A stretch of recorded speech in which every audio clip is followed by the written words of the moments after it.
με τη σημερινή εορτή της Ζωοδόχου Πηγής κλείει ο κύκλος των Αγίων ημερών και εορτών της διακαινησίμου εβδομάδος. Η εβδομάδα που ακολουθεί μετά την Κυριακή της Αναστάσεως μέχρι αύριο το Σάββατο λέγεται διακαινήσιμος, δηλαδή νέα εβδομάδα.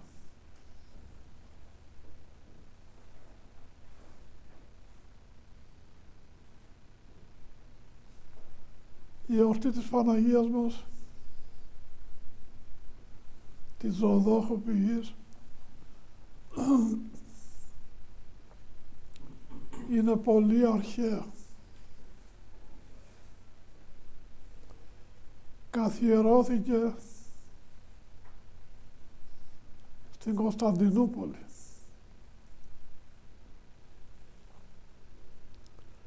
Εκεί που είναι ο Ιερός Ναός της, με το αγίασμα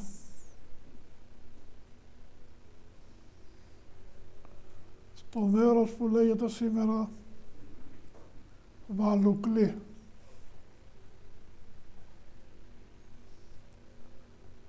Βαλουκλή είναι η τουρκική λέξη, Βαλουκλή, που σημαίνει μέρος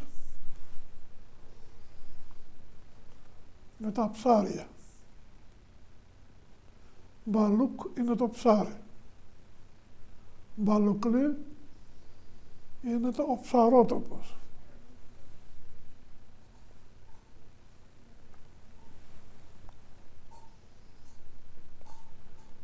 Τον ιερό αυτό και μεγαλόπρεπο ναό που είναι εκεί, έξω από τα τείχη της Κωνσταντινούπολης και σήμερα πανηγυρίζει, τον έκτισε ο αυτοκράτορας της Κωνσταντινούπολης Λέων ο Θράξ. Θράξ επειδή ήταν από τη Θράκη.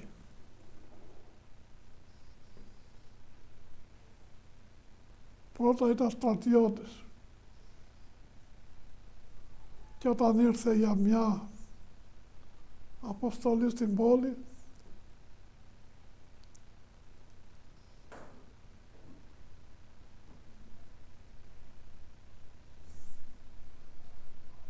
είδε κάποιο τυφλό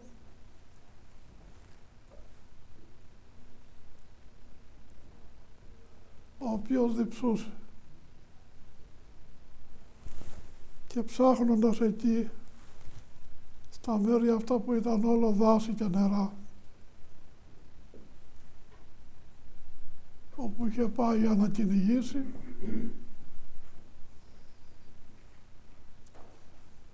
βρήκε νερό δροσερό, του έδωσε και ήπια και έλειψε και το πρόσωπό του, τα μάτια του και ο του θαύματος έγινε, είδε το φως του. Όταν μετά αυτός ο στρατιώτης, ο Λέων ο Θράξ, έγινε αυτοκράτορας, δεν ξέχασε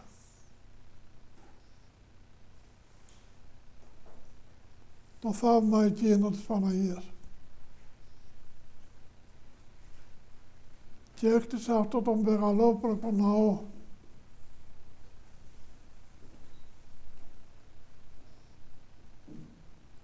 στο όνομα της Παναγίας και τον ονόμασε Πηγή,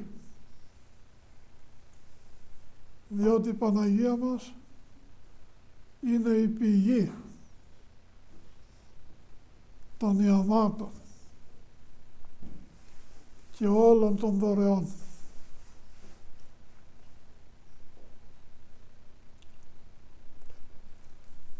Όπως κατεβαίνουμε στο μικρό η μεγάλη εκκλησία και το μικρό εκκλησάκι που είναι στο νερό με τα ψαράκια. Όπως κατεβαίνουμε, δεξιά έχει μια μικρή πόρτα και λένε ότι αυτή η πόρτα, το τούνελ,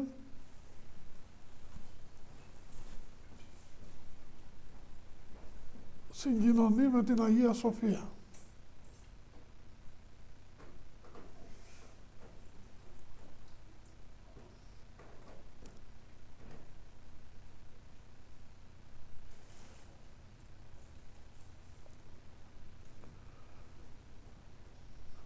Όλα πήγαιναν καλά και ωραία. Μέχρι εκείνη την αποφράδα ημέρα κατά την οποία η πόλης εάλλο, όπως είπε ο βασιλιάς Κωνσταντίνος Παλαιολόγος, πάρθηκε η πόλη, εχμαλωτίστηκε.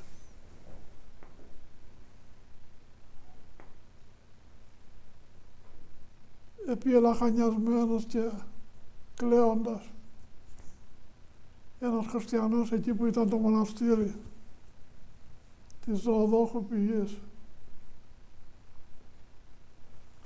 και με πόνο μετέφερε την είδηση αυτή στον ηγούμενο της Μονής Ζωοδόχου Πηγής, ο οποίος εκείνη την ώρα τηγάνιζε ψάρια.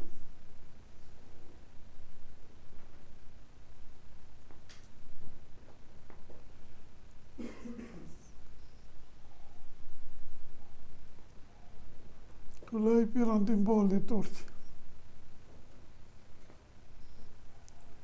Δεν το πιστεύω, λέει αυτό. Δεν ήθελε να το πιστέψει.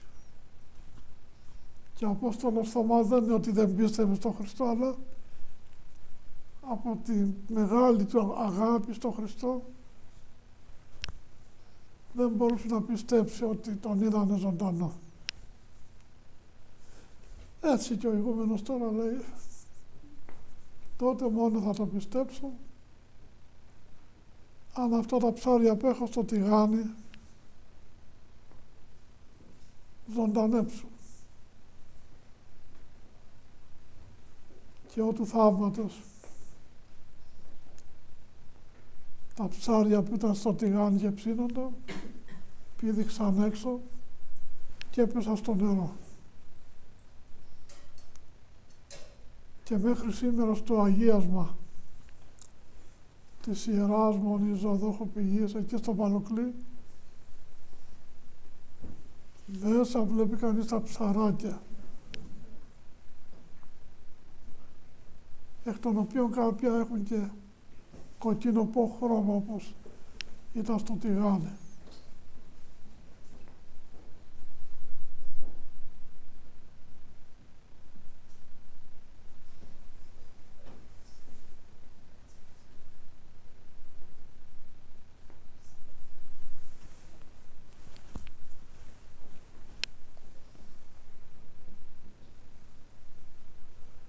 Κάθε χρόνο σαν και σήμερα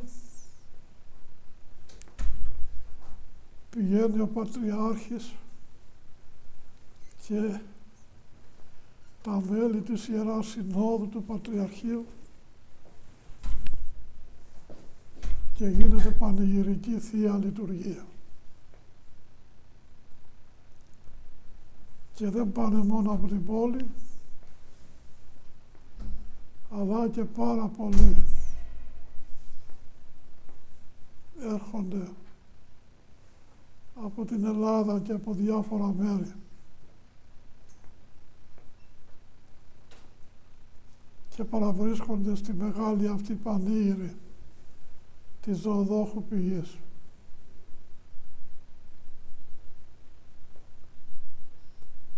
Μια φορά ξεκίνησε ένα καΐκι να έρθει από κάποιο μέρος με προσκυνητές για τη Μεγαλόχαρη.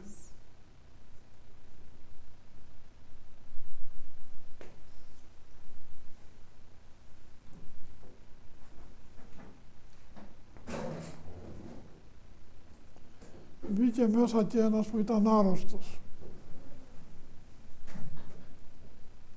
με την ελπίδα να έρθει να προσκυνήσει και να πληθεί με το νερό, με το αγίασμα.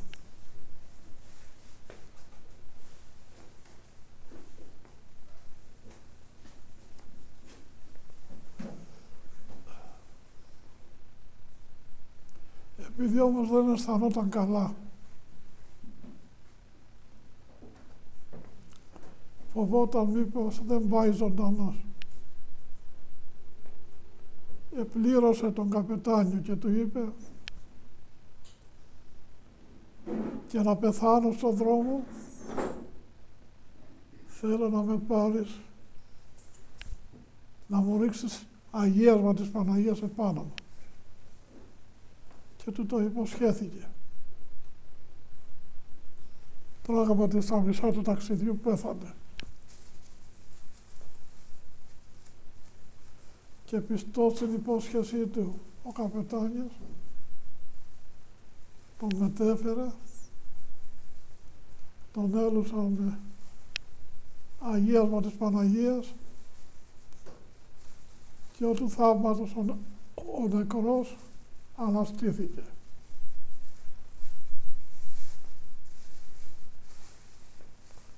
Ο Άγιος Γεώργιος ανάστησε κάποιον νεκρό. Η Παναγία δεν μπορούσε να αναστήσει.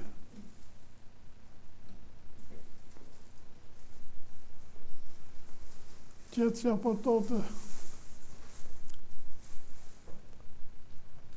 η φήμη της Ιεράς αυτής Μονής απλώθηκε παντού και πάνε από όλο τον κόσμο. Βλέπουμε εδώ την Παναγία, το νερό με τα ψαράκια.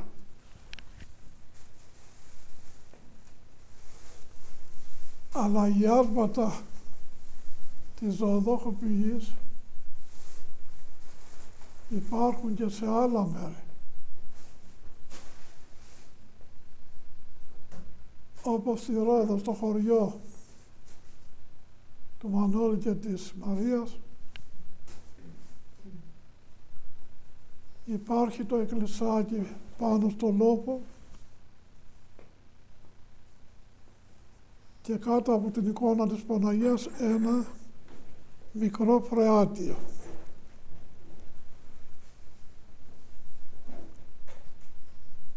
Το οποίο έχει 4-5 δάχτυλα νερό. Και σαν και εμείς σήμερα, που είναι η χάρη της, την ώρα που βγαίνουν τα Άγια και ψάλλεται ο χερουβικός ύμνος,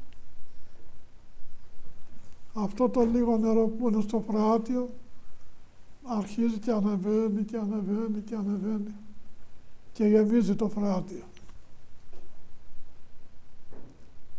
Και παίρνουν όλοι οι χριστιανοί χαρούμενοι, ευχαριστώντας την Παναγία. Και στο χωριό Λάερμα έχει ζωοδόχο πηγή.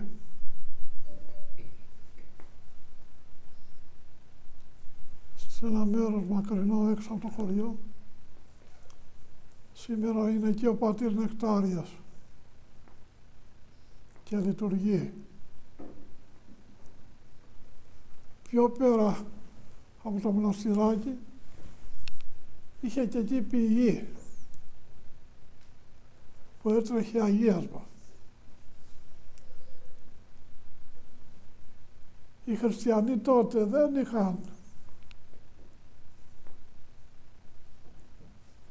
τους τρόπους να τρέχουν στα νοσοκομεία και στους γιατρούς. Τα προβλήματα της υγείας τους τα ανέφερα στην Παναγία, στους Αγίους. Και ό,τι είχε ο καθένας πήγαινε εκεί, έπαιρνε αγίαζο, παρακαλούσε την Παναγία και γινόταν καλά. Γι' αυτό είπαμε και εμείς εδώ μας αξιώσει χάρη της Αγίας Αγάθης και κάνουμε το μοναστήρι της να έχουμε κάτω από την Εκκλησία ένα αγίασμα. Να παίρνουν όλοι ως ευλογία στα σπίτια του, να πίνουν, να πλύνονται, να γίνονται καλά.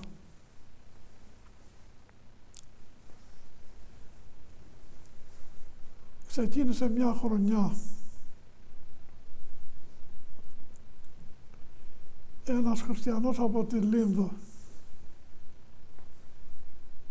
να πάει εκεί στο αγίασμα στα Λάερμα.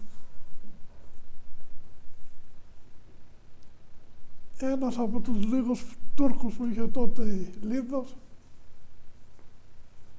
του είπε, σε παρακαλώ, δεν μου φέρει και εμένα λίγο αγίασμα. Να πιω, να πληθώ, να πάρω την ευλογία της Παναγίας. Γιατί αυτοί οι λίγοι Τούρκοι της Λίνδου ήταν χριστιανοί που από μόνοι τους είπαν ότι γίνονται Τούρκοι για να πάρουν από το κράτος τα προνόμια της ναυτιλίας και του εμπορίου. Λέει να σου φέρω. Επία προσκυνητής, προσκύνησε, άκουσα τη Θεία Λειτουργία, είπε αγίασμα, να ξέχασε να πάρει στον συγχωριανό του τον Τούρκο. Όταν το θυμήθηκε στον δρόμο, λέει τώρα να μην στεναχωρηθεί και κλονιστεί και η εμπιστοσύνη του, ας πάρω λίγο νερό να του πω την αγίασμα. Και ο Θεός μας ας με συγχωρέσει η Παναγία.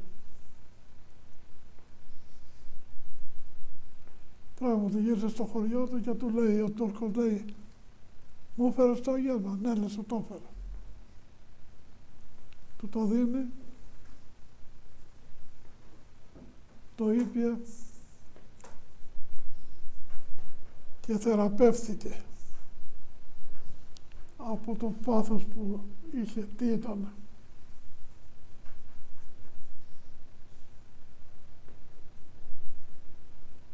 Και αυτά μας τα διηγούνται οι παλαιότεροι κάτοικοι εκεί. Με τόση βεβαιότητα, με τόση απλότητα,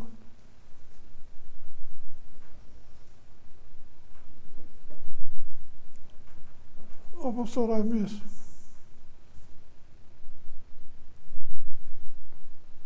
Λέμε το κάθε τι και πιστεύει ο ένας τον άλλο.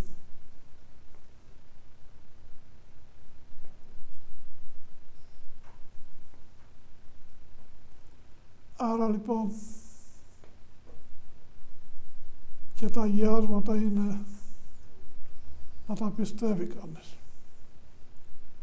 Σαν μια εκδήλωση αγάπης του Χριστού, της Παναγίας, τους χριστιανούς. Εκεί στη Ιερά Μητρόπολη Γάνου και χώρας που ήμασταν, στη Γάνο, ήταν εκεί στην παραλία η Εκκλησία της Παναγίας και είχε αγίασμα. Μετά την ανταλλαγή των πληθυσμών, την Εκκλησία οι Τούρκοι την έκαναν εστιατόρια. Αλλά το αγίασμα το εσεβάστησαν, δεν το πείραξαν. είναι μέχρι τώρα εκεί. Και μάλιστα πριν να φύγουμε,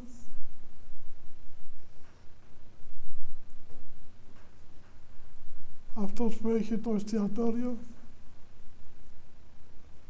διόρθωσε το σκέπασμα, έβαλε καινούριο σκέπασμα να σκεπάζεται το αγίασμα και με φώναξε και μου το έδειξε με καμάρι. Βλέπει, λέω, ότι επίσης έξω στον δρόμο που έχει την πινακίδα, όπως σταματά το λεωφορείο, η πινακίδα γράφει αγίασμα. Αυτοί το λένε άγιασμα, όπως το λένε και εμάς οι απλοί ανθρώποι. Και γράφει άγιασμα. Και αν θέλει ένας επιβάτης Τούρκος να πάει μέχρι εκεί, θα πει στον εισπράκτορα να με βγάλεις στο άγιασμα. Αυτή λοιπόν είναι η πίστη μας και η παράδοση μας. Έχει ρίζες βαθιές. Δεν μπορούν να την καταργήσουν. Ούτε οι Τούρκοι, ούτε καμιά δύναμη αντίχριστη. Ζει Κύριος ο Θεός. Ζει η Παναγία μας, η ζωοδόχος πηγή, που είναι η Θεοτόκος και μητέρα του φωτός και της ζωής του Χριστού. Ας την ευχαριστήσουμε που μας αξίωσε σήμερα να λειτουργηθούμε εδώ στον Ιερό Ναό της, στο Αγαθονήσι, από όπου στέλνουμε τις ευχές μας και την αγάπη μας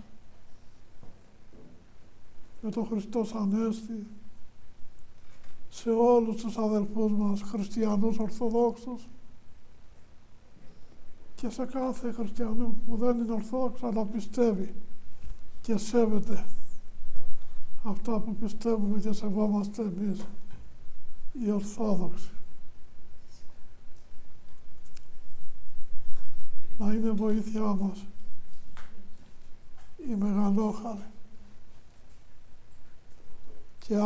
και σαν ζωοδόχος φυγή που είναι, ας χαρίζει ζωή, φώτιση, δύναμη σε όλους μας, στις δυσκολίες που αντιμετωπίζει ο καθένας μας, είτε σε ζητήματα υγείας, είτε σε ζητήματα άλλα. Να την παρακαλέσουμε και για την αδελφή μας την Ειρήνη, της θεολογίας την κόρη, που χτύψε το πόδι της και δεν είναι σήμερα μαζί μας, ενώ πάντα τρέχει σε όλα. Να είναι περαστικά της και να γυρίσει χαρούμενη στο νησί και στο σπιτάκι της. Χριστός Ανέστη και χρόνια πολλά, αγαπητοί μου αδελφοί. Χριστός Ανέστη.